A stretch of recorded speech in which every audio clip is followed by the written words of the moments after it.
महिलांना माणसांना बाळू पुरस्कार त्यांना रुंद फोन व्हायला करा पाहिजे. सगळ्यांना. तर त्याचं काय आहे निसंशय दादा आपल्या भाषणात करतील.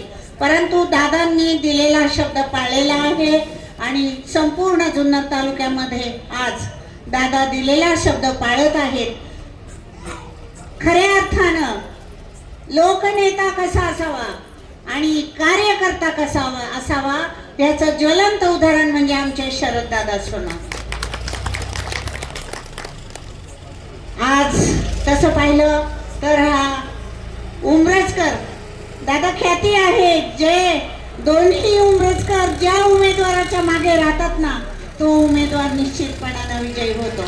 मला वाटतं आज काही उमेदवार सुद्धा इथे आलेले आहेत जे पुढच्या निवडणुकीच्या माध्यमातून.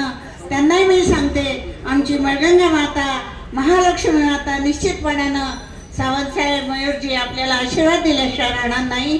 दादांचं ज्वलंत उदाहरण आहे. इथून मागचीही अनेक उदाहरणं आपण आपल्या नजरेसमोर आहेत. या गावचे सुपुत्र म्हणून दांगड साहेबांनी 10 वर्ष जुन्नर तालुक्याची सेवा केली.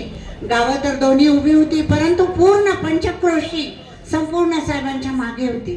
आणि दादा आणि साहेब यांचं एक मित्रत्वाचं नातं आहे पण मित्रत्वाचं जास्त आहे. ते आज नाही ते अनेक वर्षांपासून आहे आणि आता त्याला निश्चितपणानं पालवी फुटलेली आहे म्हटलं तर वावगं ठरणार नाही. दादा एक कामसू व्यक्तिमत्व आहे.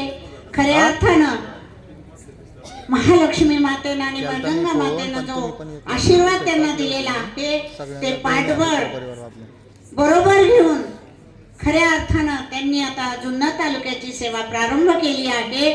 आणि या प्रसंगी आमचे दादा सन्माननीय शंकरशेठ दांगड हेही उपस्थित आहेत.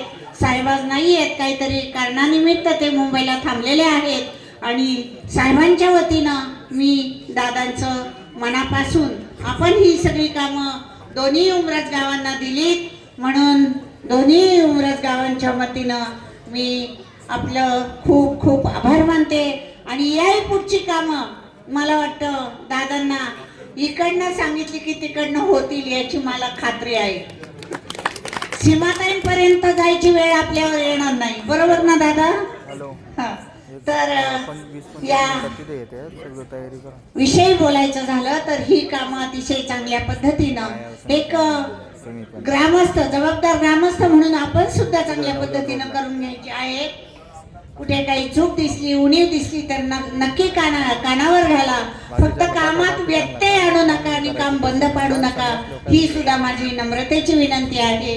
आणि जी कामं आपल्या गावात आपल्या विभागात आपल्या पंचक्रोशीत होतात त्या कामांच्या मागे आपण सुद्धा किती पाठबळानं दादाच्या मागे उभे राहिलात त्याच पाठबळानं दादांनी आपला शब्द आज पाळलेला आहे. रिक्षा तर भरपूर 60 वेगानं सुटली होती पण दादा आता रिक्षाच्या डबल वेगानं सुटलेले आहेत. तेव्हा सगळ्या बांधवांना आणि भगिनींना मी आवर्जून सांगते की दादांचं मी आपल्या उमरज गावाच्या वतीनं मनापासून आभार मानते.